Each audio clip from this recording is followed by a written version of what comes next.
Alors, j'écoutais, je sais pas, sur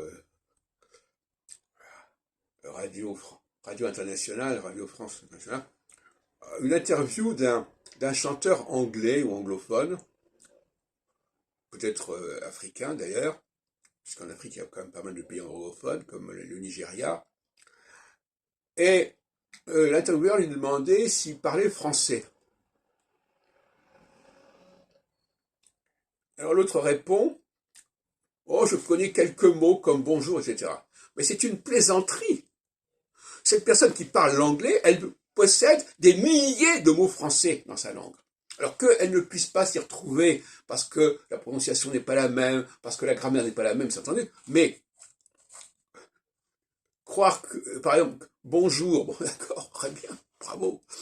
Mais la question n'est pas là. La question c'est que il peut dire qu'il il n'identifie pas les mots français qu'il a dans sa propre langue anglaise, mais ces mots existent.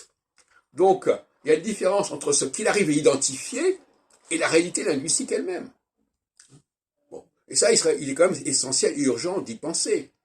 Donc, un intervieweur n'a pas le droit, sur une radio nationale, de discuter comme ça avec un anglophone en lui demandant s'il parlait le français, et l'autre répond, je connais 2 ou 3 mots français. C'est une plaisanterie.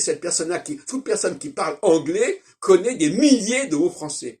Alors, elle les reconnaît pas, elle les identifie pas, elle a peut-être pas la formation pour, mais elle les connaît, et surtout à l'écrit.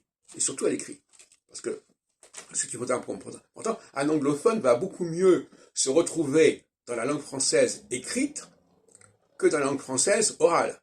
Pour toutes sortes de raisons, notamment parce qu'il y a une oralité du français qui est très particulière, qui est très sophistiquée, mais quand on descend de l'oral vers l'écrit, parce que c'est quand même une descente, une dégradation, eh bien là, on est dans un terrain familier. Vous donnez un texte écrit en français à quelqu'un, je ne parle pas de littérature, etc., je parle de choses administratives, techniques, etc., il s'y retrouve, hein, il reconnaît 80% des mots français, etc. Donc il ne faut quand même pas se moquer du monde. Hein.